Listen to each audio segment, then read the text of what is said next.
Halo teman-teman, pada video kali ini saya akan menjelaskan bagaimana cara untuk membuat laporan realisasi anggaran dan laporan kekayaan milik desa. Tetapi sebelum membuat kedua laporan itu, pertama-tama kita harus membuat dulu mutasi saldo.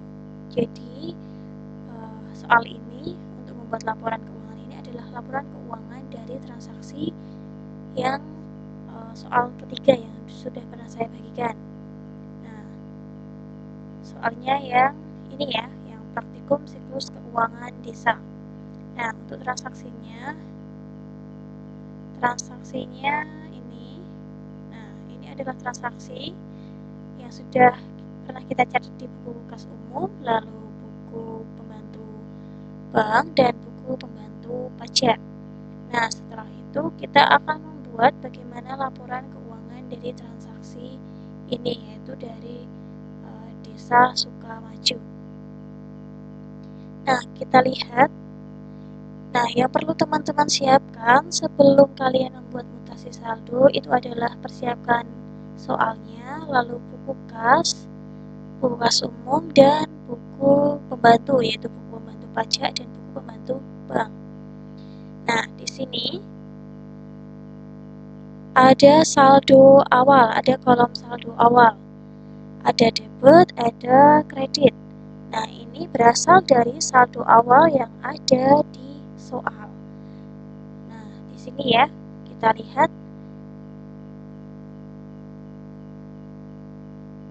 Nah, di sini ada laporan raca awal di tahun 2019. Di sini penyertaan modal 40 juta, tanah kas desa sekian sampai di ekuitas 3.660 juta itu nanti dimasukkan di kolom ini, di kolom saldo awal.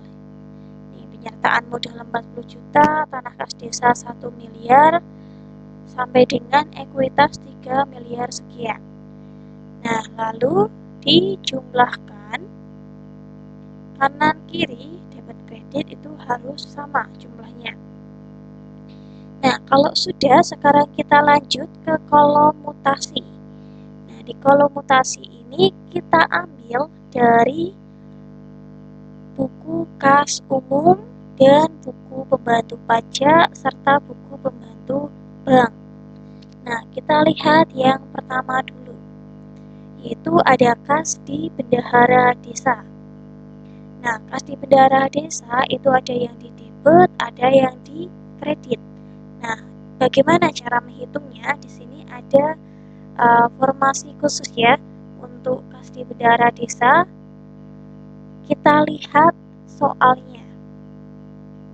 Nah, untuk kas di bendahara desa itu berasal dari transaksi yang mempengaruhi kas di bendahara.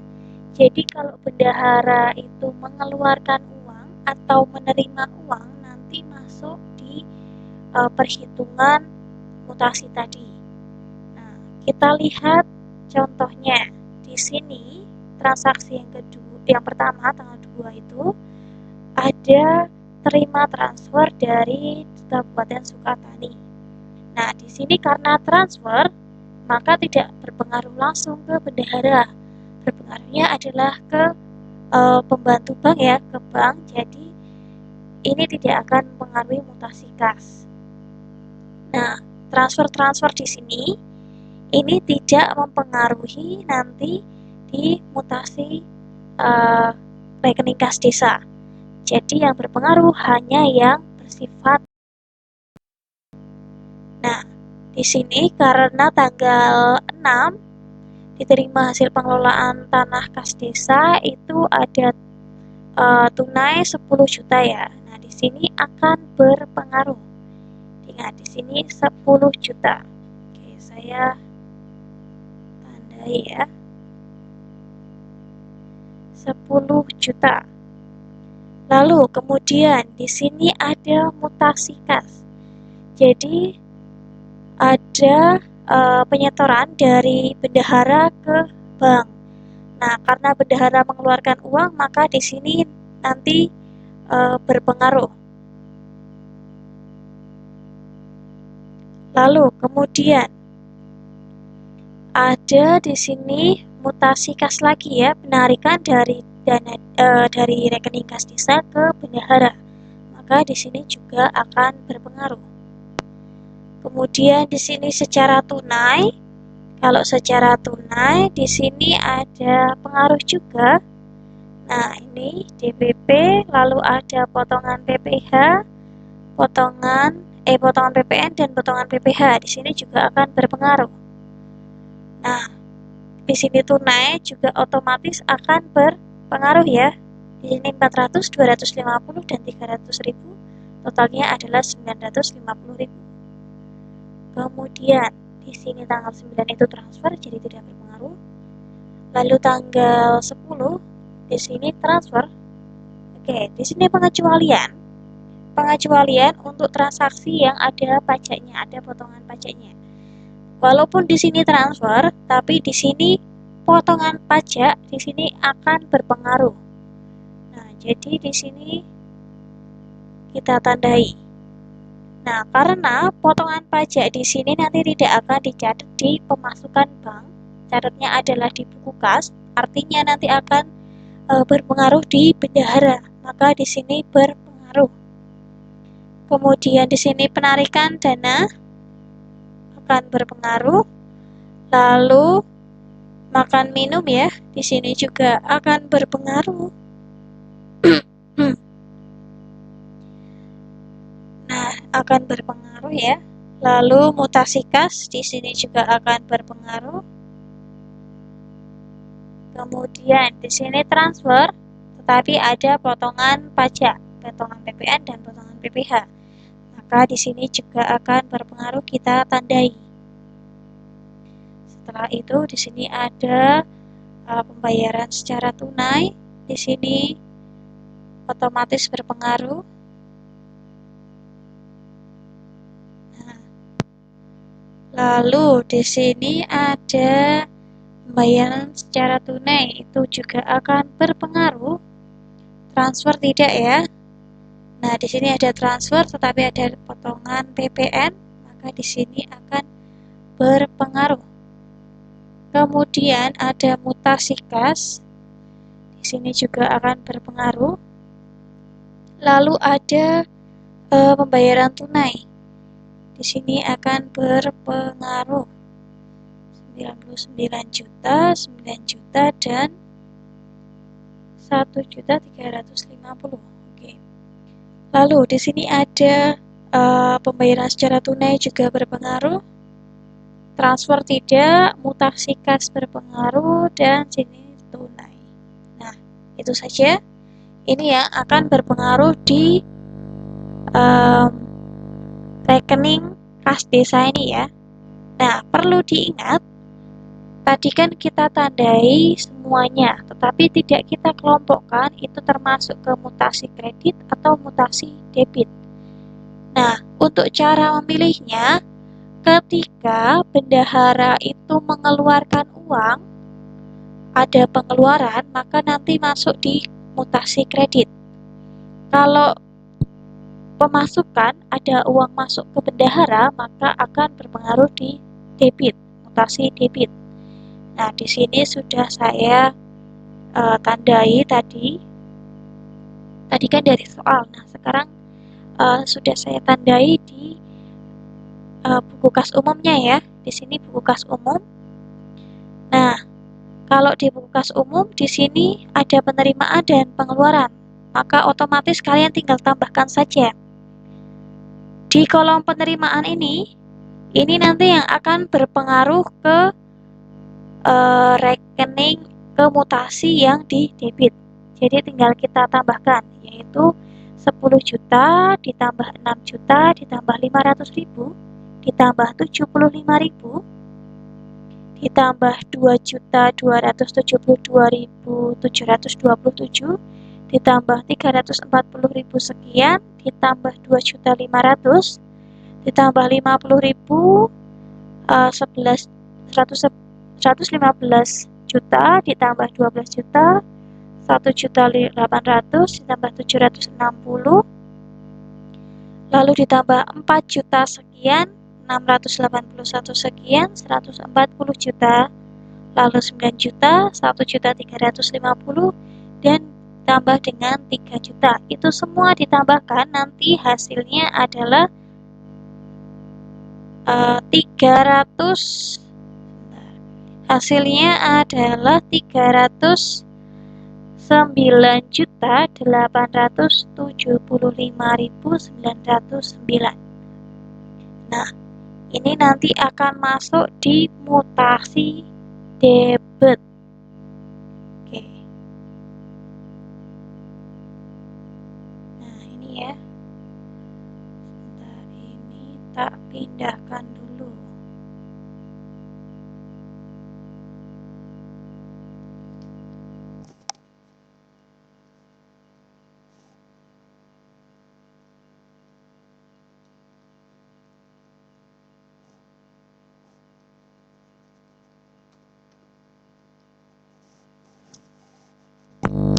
Oke, jadi ini nanti akan masuk di mutasi debit dan ini mutasi kredit. Kita lihat ya, di sini debitnya 309.879.909 rupiah.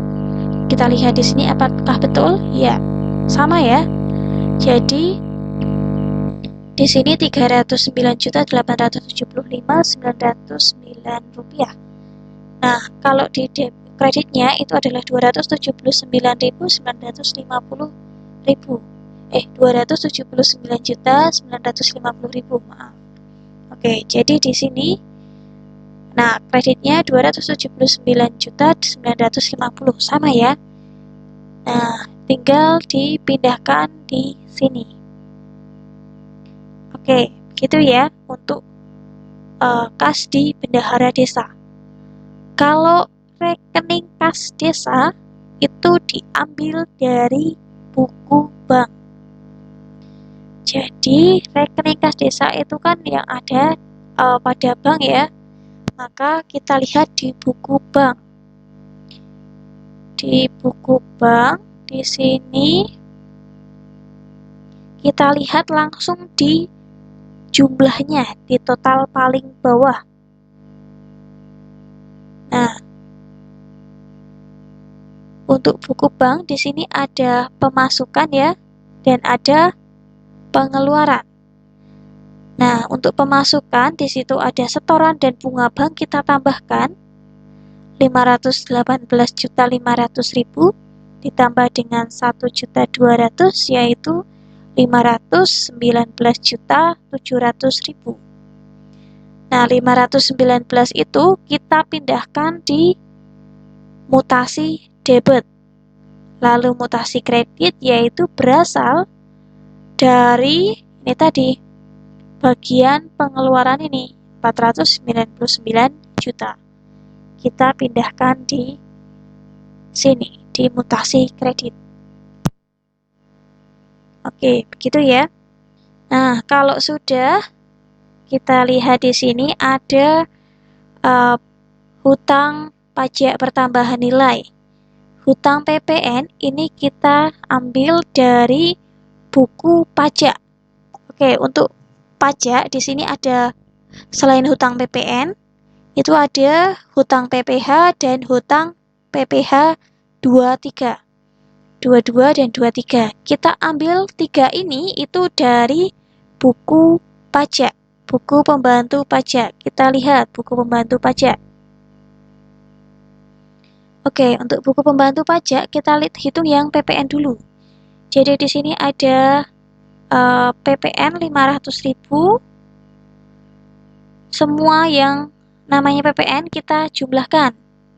Jadi di sini PPN 500.000 ditambah 2 juta sekian, ditambah lagi 12 juta, ditambah lagi 4 juta sekian, ditambah dengan 9 juta. Nah, hasilnya nanti kita tulis di sini, di kolom kredit, karena ini masuk hutang. Hutang PPN. Kenapa masuk di hutang? Karena di sini belum disetorkan ke kas negara. Artinya kita masih punya hutang. Maka kita tulis di kolom kredit ya. Lalu di sini hutang PPh 22 itu juga diambil dari buku pajak, kita hitung 75.000 ditambah dengan 340.000 sekian ditambah dengan 1.800.000 ditambah dengan 681. Oke, ditambah lagi dengan 1.350.000. Nah, itu nanti dipindahkan di hutang PPh pasal 22. Nah, untuk yang terakhir itu adalah hutang PPh pasal 23. Itu kita ambil dari ini yang 23 itu hanya 50.000 ditambah dengan 760.000, yaitu menjadi 810.000. Nah, itu asalnya dari situ. Nah, selanjutnya di sini ada pengelolaan tanah kas desa. Nah, pengelolaan tanah kas desa itu kita ambil dari buku kas tadi. Kita lihat pengelolaan tanah kas desa.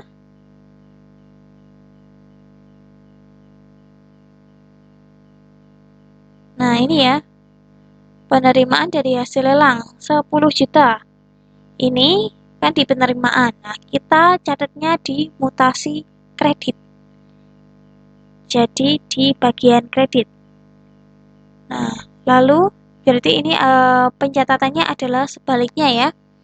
Lalu dana desa di situ 400 juta dari mana? Kita lihat di buku kas umum. Dana desa ya. Dana desa itu ada di kolom penerimaan 400 juta. Nah, karena ada di kolom penerimaan, kita catatnya di mutasi kredit. Nah, ini adalah bagian kredit ya. Nah, tinggal diambil dari situ, dana desa. Lalu di sini ada dana bagi hasil pajak dan retribusi daerah. Kita lihat di buku kas. Retribusi 3.500.000 ya. Nah, mana? Oke, ini ya. Penerimaan bagi hasil dan retribusi kabupaten 3.500.000 kita pindahkan di kolom mutasi kredit. Selanjutnya, alokasi dana desa ini dari mana? Kita lihat di buku kas umum 30 juta. Alokasi dana desa kita cari. Oh, alokasi dana desa ini. Nah, berarti ini kita pindahkan di mutasi kredit. Begitu juga dengan seterusnya. Ini ya, ada bantuan keuangan itu di sisi kredit, lalu bunga bank. Nah, untuk transaksi yang berkaitan dengan pengeluaran, jadi yang ada di bagian pengeluaran ini, seperti misalnya penghasilan tetap kepala desa dan perangkat desa 3 juta dan 22.500.000 itu kita pindahkan di mutasi bagian debit.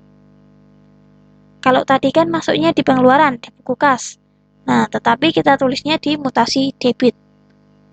Oke, begitu juga dengan alat tulis kantor, barang konsumsi, langganan listrik, dan seterusnya. Nah, ini seterusnya kalau sudah selesai sampai bahan belanja modal irigasi bahan baku atau material, nah di sini kita totalkan penerimaan dan mutasi debit dan mutasi kredit itu harus sama. Oke, gitu ya. Kalau sudah, kita lanjut ke saldo akhir. Nah, saldo akhir di sini cara menghitungnya yaitu dari mutasi debit dikurangi dengan mutasi kredit. Mutasi debit dikurangi dengan mutasi kredit. Nah, kalau di saldo awal itu kosong, maka juga tidak perlu dihitung. Jadi langsung mutasi debit kurangi kredit. Nah, di sini lihat rumusnya ada C9 ditambah E9 dikurangi F9. Nah, C9 di sini adalah saldo awal ditambah dengan mutasi debit dikurangi dengan mutasi kredit. Karena di debitnya itu 0, maka tinggal 309 juta sekian dikurangi dengan 279 juta sekian. Maka hasilnya adalah 29.925.909 rupiah. Nah, yang lain juga, ini tinggal dikurang, mutasi debit kurangi mutasi kredit. Lalu, di sini karena tidak ada mutasi untuk penyertaan modal pemerintah, ini kosong, maka tinggal dipindahkan saja. 40 juta dipindahkan di debit. Ingat ya, karena ini di debit, maka dipindah di debit. Begitu juga dengan yang lain. Nah, ini karena di sini mutasinya kosong, tinggal dipindahkan saja di sini. Oke, di kolom saldo akhir. Lalu, di sini, ini mutasi kredit ya, karena tidak ada saldo awal, maka langsung dipindahkan di sisi kredit, di saldo akhir. Lalu, untuk ekuitas, di sini di kredit, maka tinggal dipindahkan di kredit saja. Nah, begitu juga dengan seterusnya, tinggal dipindahkan kalau tidak ada mutasi ataupun tidak ada saldo awal. Lalu, di jumlah dan jumlah untuk saldo debit dan saldo kredit itu harus sama. Oke, itu ya, harus sama. Oke, sekarang kita pindah ke laporan realisasi anggaran. Nah, ini adalah langkah sebelum kalian untuk membuat laporan realisasi anggaran.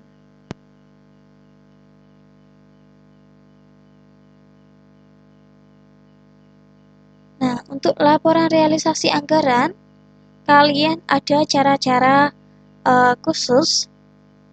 Di sini kemarin sudah saya bagikan ya tentang catatan untuk menyusun laporan keuangan. Nah, kita lihat di sini.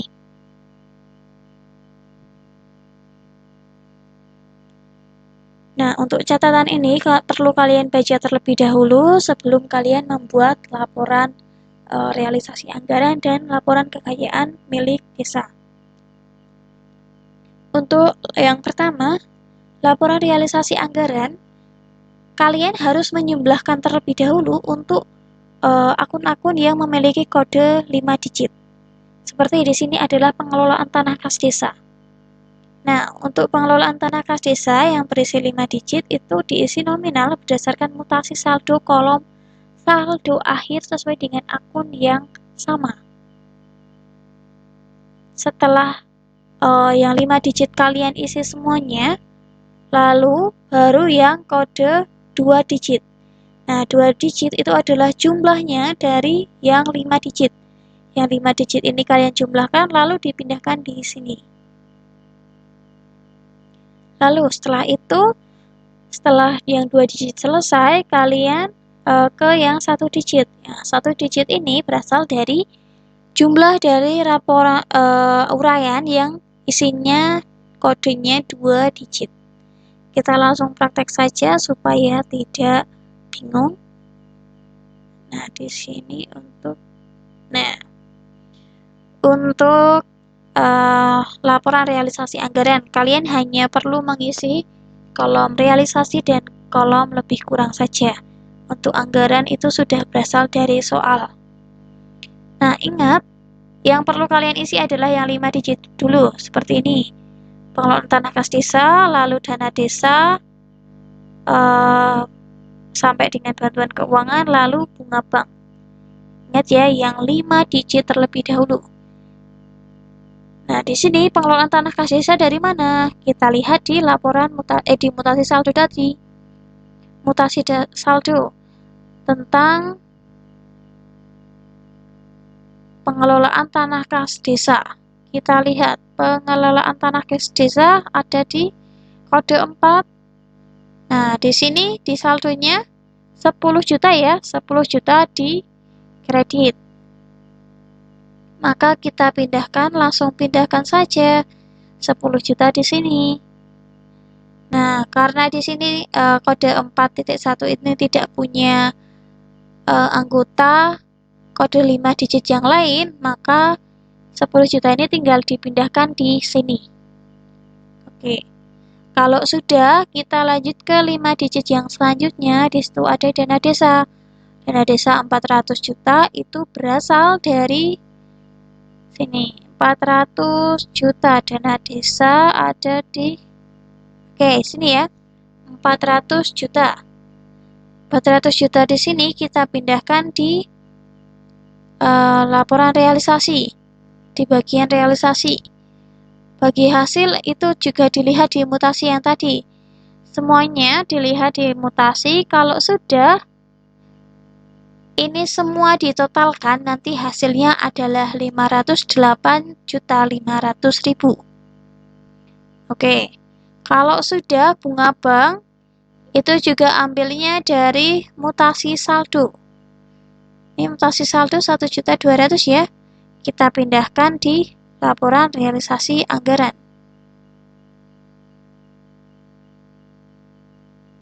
Nih, bunga bank 1.200.000.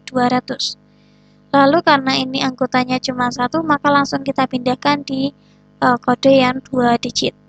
Kalau sudah, kita hitung yang kode 1 digit ya. Nah, kode 1 digit 519.700.000 itu dari mana?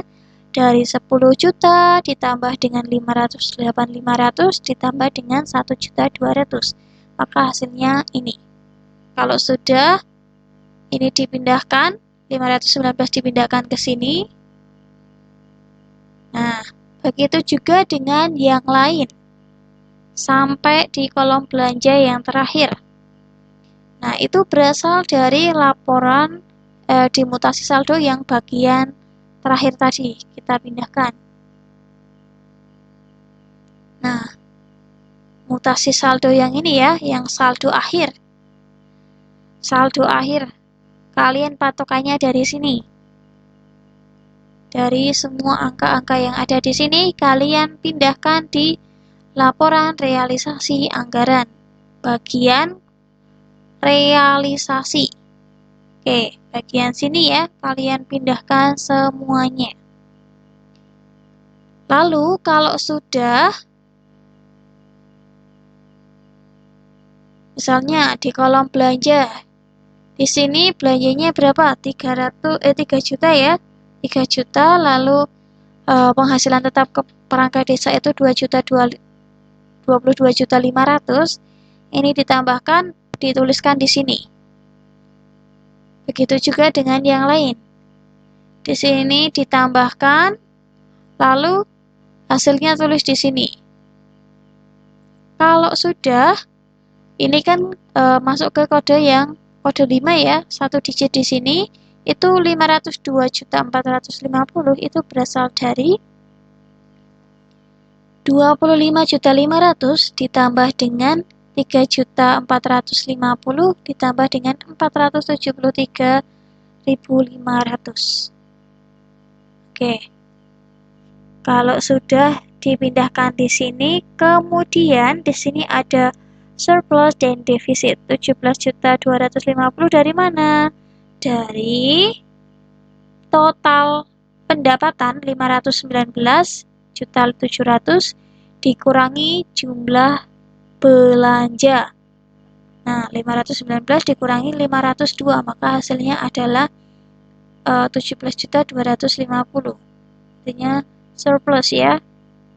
Lalu di sini kita lihat untuk kolom lebih kurang. Kolom lebih kurang itu adalah dari anggaran dikurangi dengan realisasi. Anggarannya berapa? 520 juta dikurangi dengan realisasinya 519 juta. Berarti masih ada kelebihan 300.000. Kalau tandanya plus itu adalah lebih, kalau minus itu berarti kurang. Nah, silahkan dihitung sampai yang terakhir.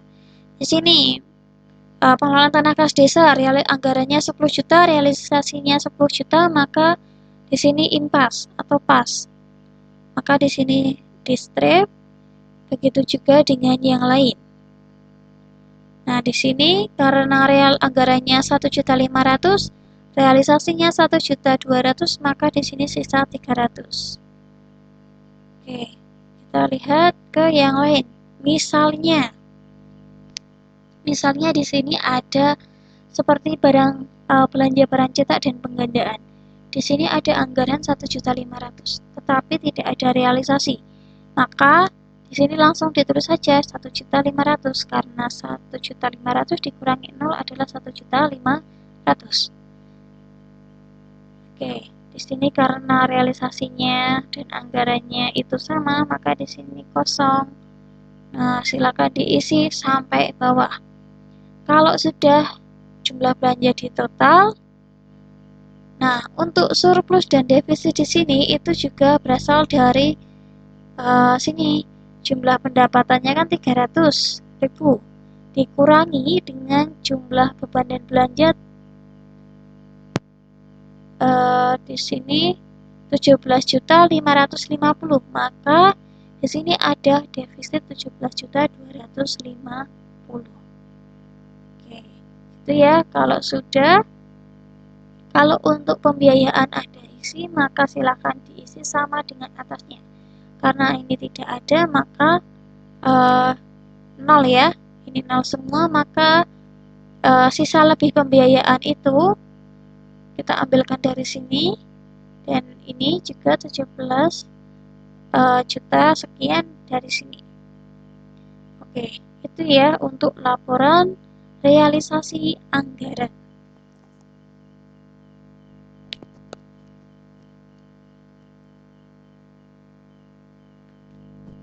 Kalau sudah, kita ke laporan kekayaan milik desa. Untuk laporan kekayaan milik desa, untuk yang tahun 2019, ini diambil dari buku soal, yang bagian saldo awal.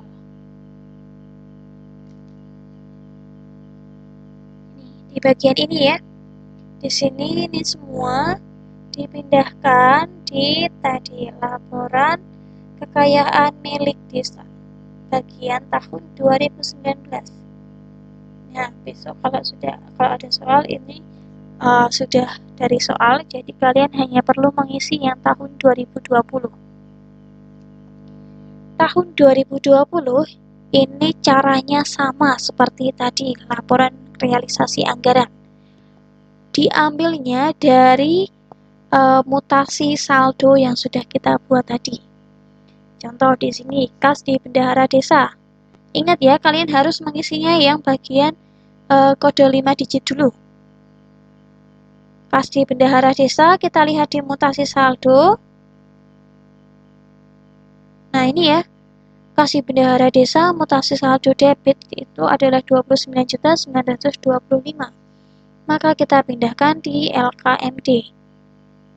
Nah, rekening kas desa juga diambilnya sama, semuanya caranya sama. Kalau sudah ini di total, lalu hasilnya diletakkan di sini. Dan aset, ini ada 4 miliar sekian, itu diambil dari aset lancar, ditambah dengan investasi, ditambah dengan aset tetap. Nah, maka hasilnya adalah 4.184.125.909 rupiah.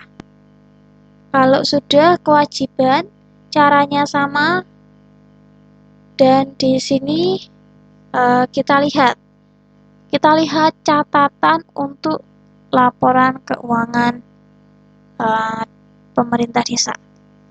Nah, di sini ada pengecualian. Kecuali akun yang tergolong aset tetap itu diambilnya dari mutasi saldo akhir ditambah dengan belanja modal yang berkaitan. Nah, kita lihat yang berkaitan dengan aset tetap ya. Jadi tadi ada pengecualian di bagian aset tetap.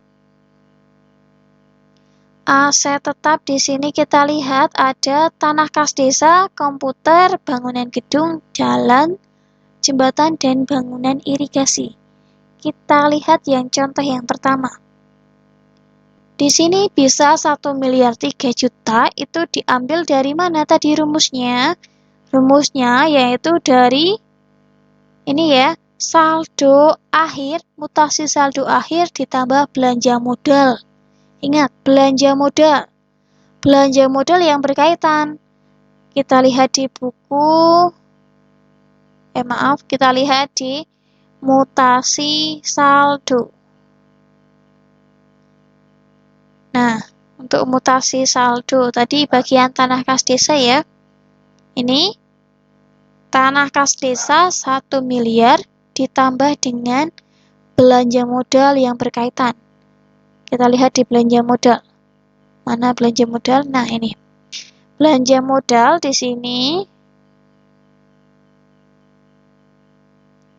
Nah, belanja modal yang berkaitan dengan tanah apa?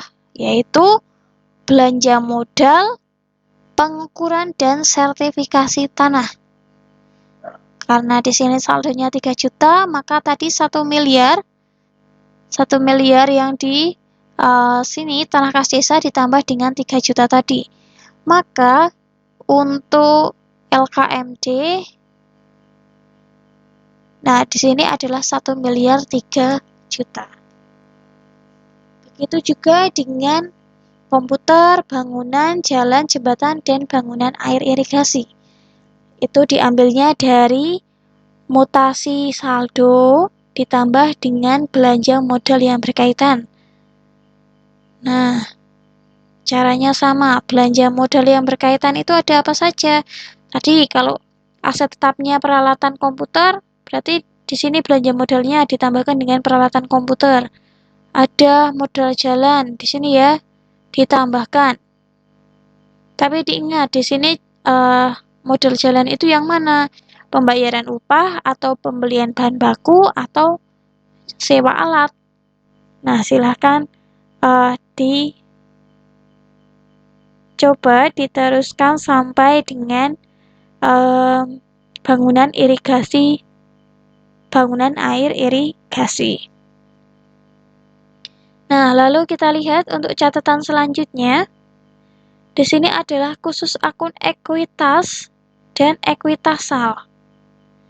Jadi kita yang ekuitas dulu. Ekuitas itu khusus akun ekuitas itu diambil dari mutasi saldo ditambah dengan total belanja modal keseluruhan. Jadi misal di sini mutasi saldo ekuitas berapa? Kita lihat di bagian mutasi saldo. Ekuitas itu ada di sini ya. Ekuitas 3 miliar 660 juta. Itu ditambah dengan belanja modal keseluruhan. Belanja modal supaya lebih singkat, kita lihatnya di laporan realisasi anggaran. Ini belanja modalnya yang tahun 2020, yang direalisasi ya. Realisasi 473. Oke, jadi misalnya di sini ekuitasal ya.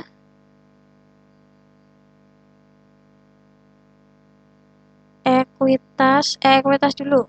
Di sini 4 miliar ya. Nah, ini rumusnya kita lihat ini dari mutasi saldo yang bagian ekuitas ditambah ya, ada plus di sini ditambah dengan belanja modal keseluruhan. Kita lihat yang di laporan realisasi anggaran. Nah, maka hasilnya 4 miliar 133.500.000. Oke, kita lihat di mutasi saldo. Kita hitungnya di sini dulu ya. Kita coba. Aset lancar di sini terdiri dari kas di bendahara desa dan rekening kas desa. Karena piutang sewa persediaan itu 0, maka kita tinggal tambahkan saja. 29 ditambah dengan 20 juta, lalu dikurangi dengan kewajiban lancar. Kewajiban lancar adalah kewajiban jangka pendek, yaitu 28 juta hutang PPN, dikurangi dengan hutang, tadi baru dikurangi dengan hutang PPN, lalu dikurangi hutang PPH, dikurangi dengan hutang PPH 22, dikurangi dengan hutang PPN. PPH 23. Oke. Nah, hasilnya adalah 17.250. Kita pindahkan di kolom ekuitas, salah ya. Di sini 17.250. Kalau sudah dijumlahkan yaitu 4 miliar sekian, dan hasilnya adalah total kewajiban dan ekuitasnya adalah 4.184.125.909. Ini berasal dari jumlah ekuitas ditambah dengan jumlah kewajiban. Jadi total di sini harus sama dengan total yang jumlah aset. Oke. Begitu untuk laporan kekayaan milik desa. Nah, untuk video kali ini cukup sekian. Semoga dapat membantu teman-teman untuk belajar tentang pembuatan laporan keuangan desa. Nah, yaitu ada laporan realisasi anggaran dan laporan kekayaan milik desa. Oke, kalau ada pertanyaan boleh ditanyakan lewat Japri atau silahkan boleh ditanyakan di WA Group. Oke, sekian dan terima kasih. Semoga bermanfaat.